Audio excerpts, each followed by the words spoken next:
OG cinema ఏ విధంగా ఉంది? హిట్టా? ఫట్టా? అంటే ఏం చెప్తారు? సో, ఇప్పటి వరకు మనం సోషల్ మీడియాలో చూస్తున్నటువంటి రివ్యూస్ కానీ, పబ్లిక్ టాక్స్ కానీ ఇవన్నీ కూడా చూస్తా ఉంటే ఖచ్చితంగా సినిమా హిట్ అంటారా? ఫ్లాప్ అంటారంటే సో, అందరూ కూడా 100% సినిమా హిట్. ఇప్పటి వరకు పవన్ కళ్యాణ్ గారి కెరీర్‌లో చూడని విధంగా ఈ సినిమా ఉండింది. సో, ఇందులో పవన్ కళ్యాణ్ గారిని సుజిత్ గారు చూపించినటువంటి ఆ ఒక విధానం కావచ్చు, పవన్ కళ్యాణ్ గారి లుక్స్ కావచ్చు, అదే విధంగా ఆయనకిచ్చినటువంటి ఎలివేషన్ కావచ్చు. ముఖ్యంగా థియేటర్‌లో ప్రతి 10 నిమిషాలకు ప్రతి ఒక్కరు కూడా లేచి చప్పట్లు కొడతారు.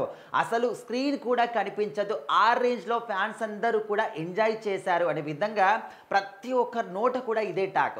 ఇప్పుడు మాట్లాడండిరా బాబు, ఎవరు మాట్లాడతారు పవన్ కళ్యాణ్ సినిమా గురించి? ఇది పవన్ కళ్యాణ్ సినిమా అంటే, ఇది మా పవన్ కళ్యాణ్ గారి సత్తా అంటే ఒక్కసారి అడుగు పెడితే ఏ విధంగా ఉంటుందో మరొకసారి నిరూపించాము.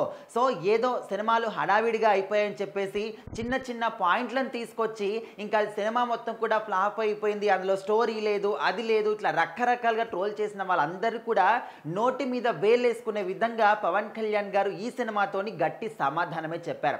మరి ఫ్యాన్స్ హంగామా అంతా ఇంత కాదు, వాళ్ళు మాత్రం ఇక్కడ తలకి హెడ్ బ్యాండ్లు వేసుకొని, హ్యాండ్కి బ్యాండ్లు కట్టుకొని, అదేవిధంగా ఓజీ ఉన్నటువంటి ప్రింటెడ్ టీషర్ట్లు వేసుకొని వాళ్ళు మాత్రం విపరీతంగా ఎంజాయ్ చేస్తున్నారు. సో, ఓవరాల్గా ఈ సినిమాలో ముఖ్యంగా ఇమ్రాన్ హష్మీ గారి యొక్క విలనిజం అనేది చాలా అద్భుతంగా ఉండింది. సో, అక్కడ ఆయనకి పవన్ కళ్యాణ్ గారికి ఉన్నటువంటి ఒక యాక్షన్ సీన్స్ కావచ్చు, ముఖ్యంగా పోలీస్ స్టేషన్కి పవన్ కళ్యాణ్ గారు వెళ్ళిన సీన్స్ కావచ్చు, ఓవరాల్గా ఒక కత్తి పట్టుకొని పవన్ కళ్యాణ్ గారు కనిపిస్తూ ఉంటే మనకు కాటేరమ్మ పెద్ద కొడుకు కనిపించారా బాబు అనే విధంగా కూడా అనుకుంటున్నారు. సో, ఓవరాల్గా సినిమా మాత్రం చాలా చాలా చాలా అద్భుతంగా ఉంది.